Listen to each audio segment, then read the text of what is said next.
आज हम चर्चा करेंगे एक ऐसी महिला की जो चौका से निकलकर चौक पर आई है और फिर राजभवन में पहुंचकर नवगठित बिहार सरकार में मंत्री पद की शपथ ली है।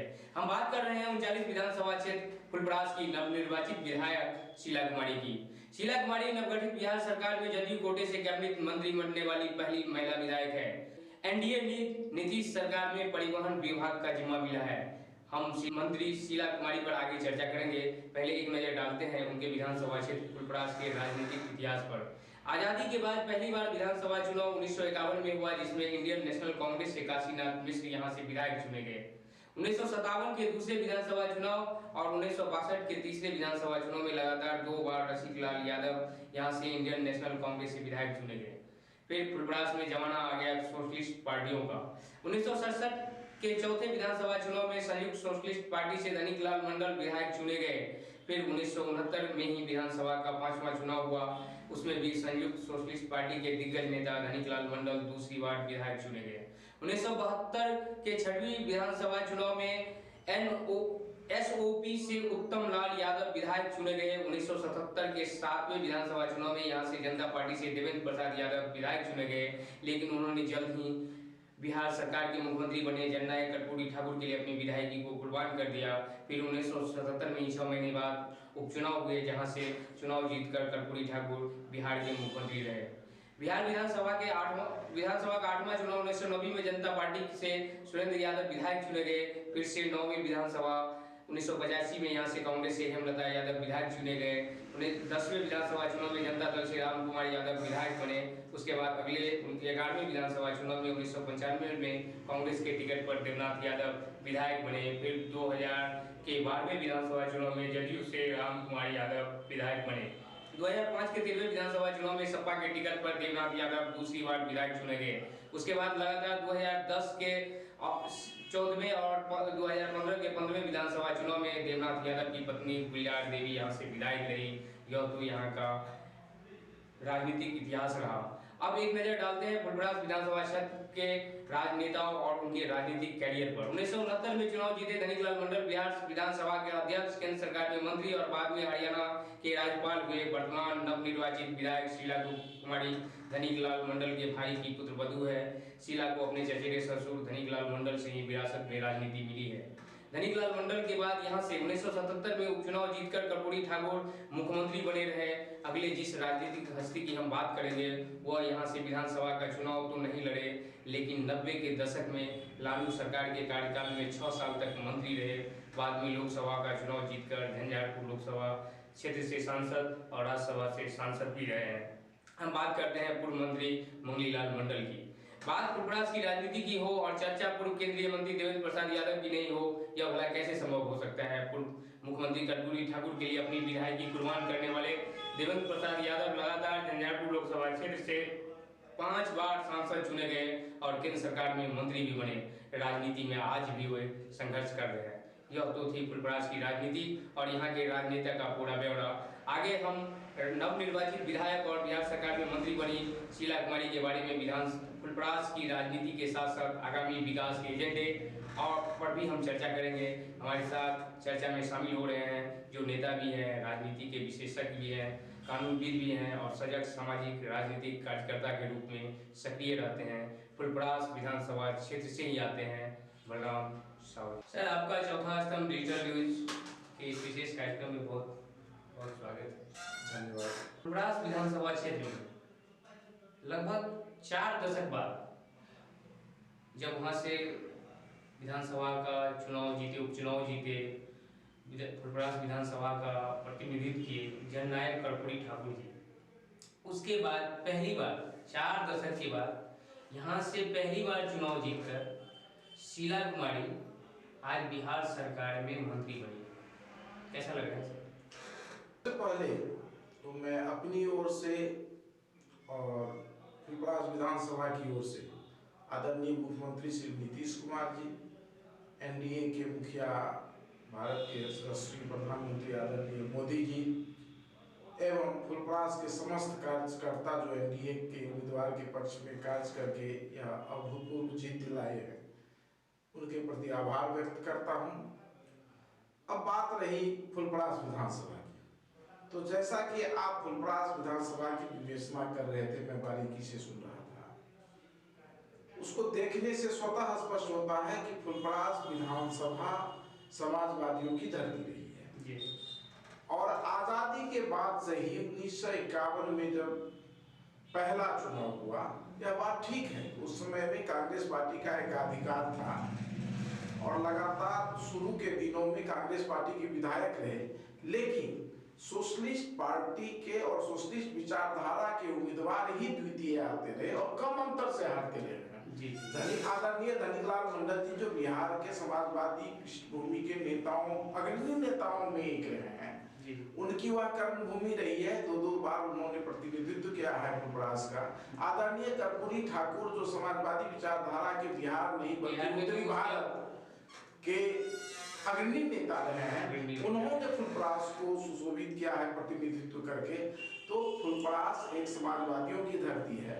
और शीला कुमारी जी जो बिहार सरकार की अभी नव मनोनीत मंत्री हुई हैं, आदरणीय परिवहन मंत्री, उनकी जीत विशुद्ध रूप से समाजवादी विचारधारा की जीत है। और फुलपरास के अंदर जो एक आंतरिक ऊर्जा है समाजवाद का, उसका यह जीत है। मैं इसी रूप में सर मेरा एक आपसे एक सवाल है। फुलपरास की राजनीति बिहार और देश की राजनीति को भी प्रभावित किया है, निश्चित समाजवादियों का गठ रहा है फुलपरास। फिर क्या कारण रहा है कि 4 दशकों के बाद यहाँ से कोई जनप्रतिनिधि, निर्वाचित जनप्रतिनिधि मंत्री बने? फुलपरास की धरती आदरणीय कर्पूरी ठाकुर जी के बाद जो एक राजनीतिक परिवर्तन हुआ, सामाजिक परिवर्तन हुआ, उस परिवर्तन में ऐसा नहीं है कि मंत्री नहीं बने, मंत्री तो बने। आदरणीय मंगनीलाल मंडल जी बिहार के जाने माने समाजवादी चेहरा रहे हैं। उनका 7 साल तक वो बिहार सरकार के काफी प्रभावशाली मंत्री के रूप में रहे हैं। केंद्रीय मंत्री रहे हैं, वो भी प्रभावशाली रहे हैं। लेकिन निर्वाचित विधायक कोई मंत्री नहीं रहे। यह कहीं न कहीं फुलपरास विधानसभा का दुर्भाग्य रहा है और एक कह सकते हैं कि संयोग भी कह सकते हैं। और ये एक अच्छा मौका है और बहुत अच्छा लग रहा होगा फुलपरास में क्षेत्र की जनता को, बहुत अच्छा गर्व महसूस कर रहा है इस समय कि भाई हमारे जो यहाँ से निर्वाचित विधायक हैं वो मंत्री बन गई है। निश्चित सर, जैसा कि शीला कुमारी के बारे में जानकारी है कि वो खुद कहती है अपने चुनाव कैंपेन में, उन्होंने हमारे साथ भी कई बार उनकी बातचीत हुई है, तो उन्होंने खुद बताई है कि वो चौका से निकलकर चौक पर आई है। और अभी तो कल जो है राजभवन पहुंच के वहां पर शपथ ली है। तो और इससे पहले जब वो चौका में थी तो एक लेखिका के रूप में उसकी पहचान थी, एक कवयित्री के रूप में उसकी पहचान थी। उनका एक पुस्तक भी हमने देखा है, कांटो खड़ा ताज, शायद यही है। तो आपको क्या नहीं लग रहा है कि अभी जो उनको मिला है ये मंत्री का पद, वो कांटो खड़ा ताज?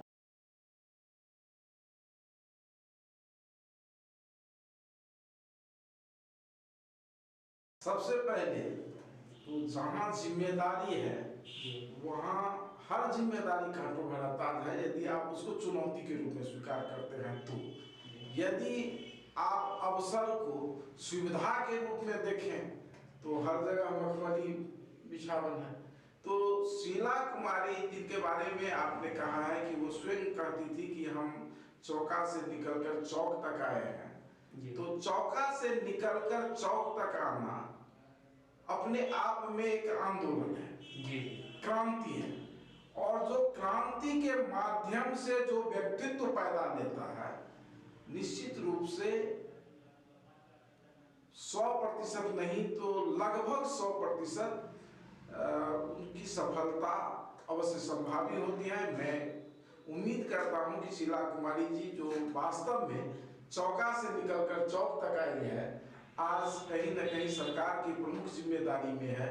फुलपरास जैसे विधानसभा जो आज भी कहीं न कहीं समस्याओं के अंबार से भरा हुआ है, उसको समाधान करने में अपनी व्यक्तिगत क्षमता, अपने राजनैतिक पृष्ठभूमि जो उनका रहा है, आदरणीय समाजवादी विचारक और महान नेता श्री धनिकलाल मंडल जी का सानिध्य उनको प्राप्त हुआ है, उससे जो उनको अनुभव मिला होगा। फिर आदरणीय नीतीश कुमार जी जो इन पर विश्वास कायम किया है, उनके व्यक्तित्व का उपयोग और प्रशासनिक क्षमता से फुलपरास को सजाने संवारने और फुलपरास की प्रतिष्ठा को बिहार में मजबूती के साथ पुनर्स्थापित करने में सफल होगी, ऐसा हमको विश्वास है। सर, अभी तक हम लोग बात कर रहे थे फुलपरास की राजनीति और वहाँ के राजनेताओं के बारे में, वहाँ के राजनेताओं के पॉलिटिकल कैरियर के बारे में अपने विस्तार से जानकारी दी। अब हम बात करेंगे जो आने वाले समय में वहाँ से जो मंत्री बनी है शीला मंडल, उनके सामने क्या सब चुनौतियां हैं जो आगे उनको फेस करना है।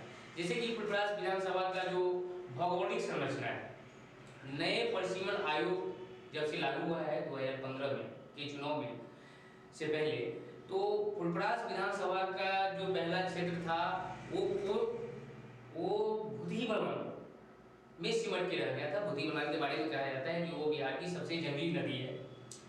अभी नया समीकरण जो बना है परिसीमन आयोग के द्वारा, उसमें मधेपुर प्रखंड का 20 पंचायत, जिसमें 8 पंचायत पूर्णतः कोसी दियारा क्षेत्र में आता है। तो अब ये फुलपरास विधानसभा पूर्ण रूप से अधिकांश भाग उसका वो बुधी और कोसी के जड़ में आ गया है। निश्चित तौर पर बहुत सारे ऐसे दुर्गम क्षेत्र हैं उस फुलपरास विधानसभा क्षेत्र में, जिससे जहाँ आज भी स्वास्थ्य सेवाएं, सड़क, बिजली, पानी की भी समस्या है। आपने बहुत ही मौलिक सवाल को उठाया है अर्जुन जी। अब फुलपरास की जो स्वरूप है उसको जाने बिना फुलपरास का कैसे विकास होगा, इसका रोड मैप तैयार नहीं किया जा सकता जी। अब हम फुलपरास विधानसभा की जो भौगोलिक स्थिति है, खास करके नए परिसीमन के बाद जी, हम उसको बहुत कम समय में बताना चाहेंगे। जी। फुलपरास विधानसभा 3 प्रखंडों से बना हुआ है जी, जिसमें फुलपरास प्रखंड का 6 पंचायत, गोवाड़िया प्रखंड का 17 पंचायत ग्रामीण और 1 नगर पंचायत और मधेपुर का 20 पंचायत का संयुक्त स्वरूप है फुलपरास विधानसभा। अब इसको आप 2 भागों में बांटिए। एक बाढ़ प्रभावित क्षेत्र जी, जो आधारभूत संरचना के दृष्टिकोण से, मौलिक जो न्यूनतम सुविधा है उसके दृष्टिकोण से अपेक्षाकृत काफी पिछड़ा हुआ है, और एक वह भूभाग जो बिहार के अन्य जगहों की स्थिति है या जिला की जो स्थिति है उसके समतुल्य कमोबेश रहा है वह। तो अब हम पहले बाढ़ प्रभावित क्षेत्र की बात करते हैं जी। तो फुलपरास प्रखंड का 1 पंचायत रामनगर सुइया जी, जो पूर्ण रूपेण बुधी बलवान से प्रभावित क्षेत्र है जी। अब ग्वालिया प्रखंड का 6 पंचायत, जिसमें 3 पंचायत रेलवे का जो ग्वालिया निर्मली रेलखंड है उससे उत्तर का भूभाग है, परसा उत्तरी, परसा दक्षिणी और छजना पंचायत। फिर जो बाकी के पंचायत हैं 3 पंचायत, बसुआरी, अमही, नवा बाखर, सरोती, 4 पंचायत। ये 4 पंचायत जो है वो रेलवे के दक्षिण का भाग है। ये भी बुधी बलान से प्रभावित क्षेत्र है पूरी तरह से। और मधेपुर का 20 पंचायत, जिसमें 4 पंचायत आप कह सकते हैं कि बुधी के प्रभाव क्षेत्र का है, बाकी कोसी के प्रभाव क्षेत्र का है, और कुछ पंचायत तो ऐसा है जो बुधी के भी जद में है और कोसी के भी जद में है। अब इस बात से इनकार नहीं किया जा सकता है कि विगत 15 वर्षों में जो ग्वालिया और फुलपरास सहित मधेपुर के जो ये इलाके हैं जो आधारभूत संरचना से काफी दूर रहा था, उसमें काम हुआ। तत्कालीन सरकार ने 2 क्षेत्र में बहुत महत्वपूर्ण काम किया है, जैसे सड़क और बिजली के क्षेत्र। आज इन पंचायतों का अधिकांश लोग सड़क और बिजली से जुड़े हुए हैं।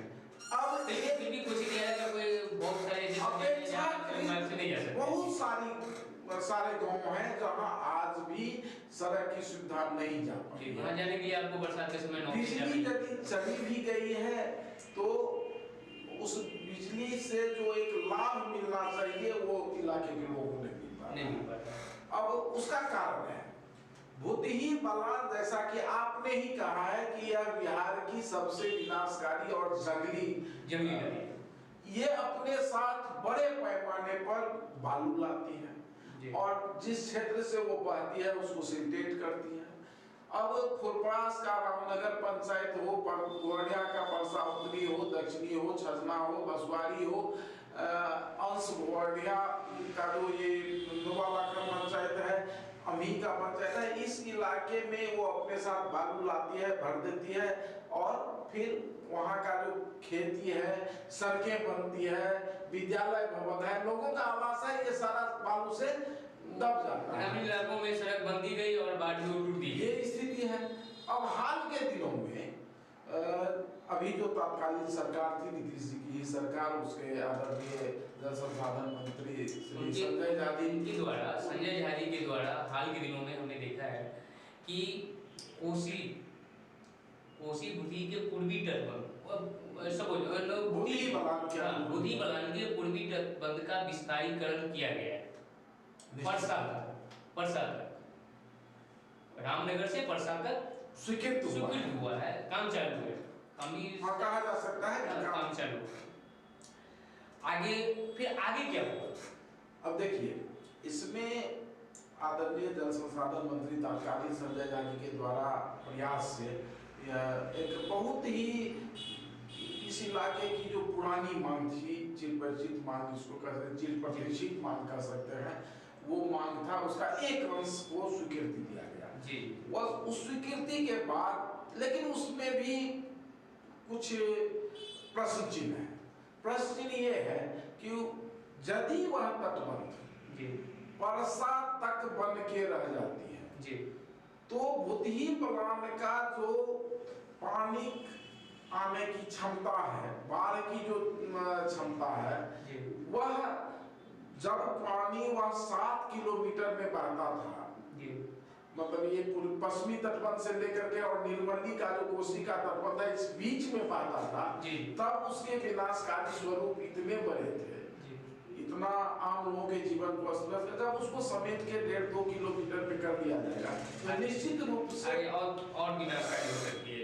वेलोसिटी ऑफ वाटर जो होगा, पानी का जो वेग होगा वह काफी तेज होगा और वह जो रेलवे को क्रॉस करेगा, रेलवे की जो पुल है वह उसका जो चौड़ाई वह या लंबाई कहिए, लंबाई मात्र 200 मीटर का है, तो निश्चित रूप से इस बाढ़ के पानी से सिल्टेशन की समस्या और फिर वो रेलवे पर एक टूटान का डर, तटबंध को टूटने का भय बना रहेगा। दूसरी ओर रेलवे के दक्षिण का जो भाग है, समस्या वहाँ चिंतित है इस इलाके का लोग कि यदि यह तटबंध बढ़ जाएगा और हमारा विस्तारीकरण नहीं होगा तटबंध का, तो फिर हम लोग अस्त व्यस्त ही नहीं हो जाएंगे। जो हाल अभी आप कह सकते हैं कि परसा का, मुसरनिया का या फिर छजना का, मझौरा का, इस इलाके का रहा है, बसवाली का, उससे भी खराब स्थिति में ये इलाका रेलवे के दक्षिण भाग में हो सकता है ये स्थिति। यह शिला जी के लिए एक सबसे बड़ी चुनौती मैं समझता हूँ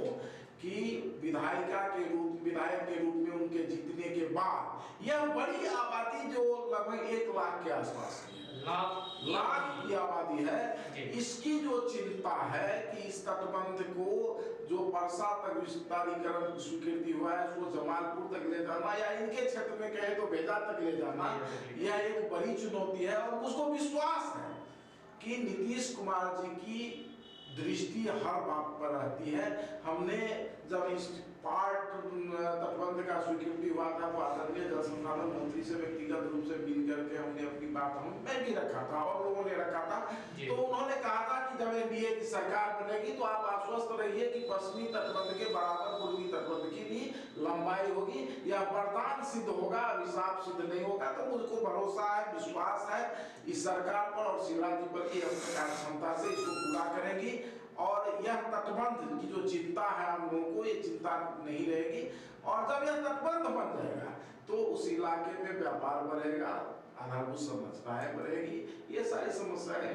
जनता की माने और आपकी मानी जाए तो नई जो मंत्री बनी है शीला मंडल, आपके क्षेत्र की विधायिका, उसके सामने सबसे बड़ी चुनौती है भुजी के पूर्वी तटबंध का विस्तारीकरण। निश्चित सब ये बड़ी चुनौती है इसको करवाना, ताकि वो क्षेत्र का दिशा और दशा बिल्कुल बदल जाए। निश्चित।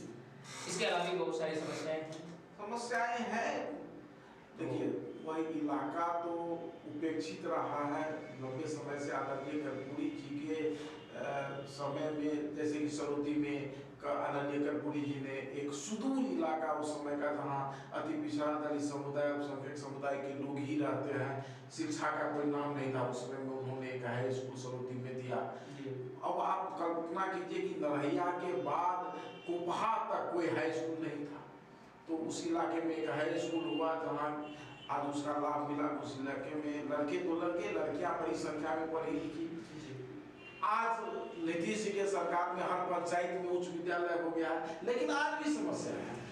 समस्या ये है कि सरकारी विद्यालय कहते हुए हमको इसको स्वीकार करने में कहीं कठिनाई नहीं हो रही है कि सरकारी विद्यालय गरीबों के बच्चों का एकमात्र शिक्षा संस्थान है, जहाँ की पढ़ाई की स्थिति कहीं न कहीं जो विगत सरकार थी 90 से पहले, 2000 से पहले की सरकार, उस समय से जो डिटोरिएशन ऑफ एजुकेशन पॉलिसी हुआ, उसका दुष्प्रभाव अभी तक है। तो इसके क्षेत्र में हम समझते हैं शीला जी को बड़ा काम करने की जरूरत है। ये तो कॉमन पूरे बिहार की समस्या है, ये विकास की पूरे बिहार में, और ये देश में चर्चा का विषय बन गया है कि बिहार में शिक्षा व्यवस्था का जो हाल जो है सो स्तर जो है सो नीचे गिरा है। उसको उबारना सरकार की पहली प्राथमिकता होनी चाहिए। सरकार की चिंता इस पर बरकरार है। आपके सामने आपकी जो मंत्री है उनके शीला कुमारी जी, उनके सामने पहली समस्या है फुलपरास विधानसभा क्षेत्र की जो ये बाढ़ प्रभावित क्षेत्र है, उसको बाढ़ से निजात दिलाना, ये बड़ी चुनौती है।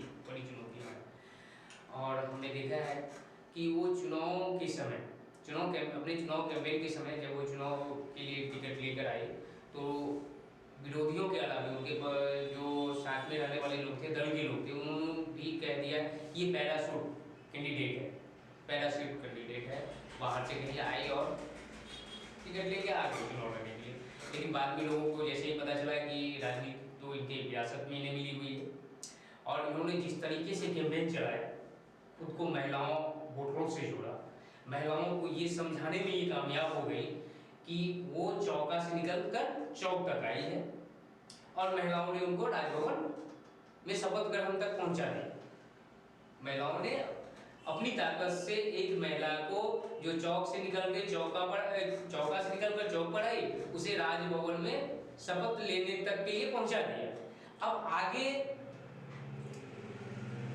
आपके मंत्री का क्या फर्ज बनता है उन महिलाओं के? अब सबसे पहले तो राजनीतिक दल में बहुत सारे टिकटार्थी होते हैं जी, स्वाभाविक भी है।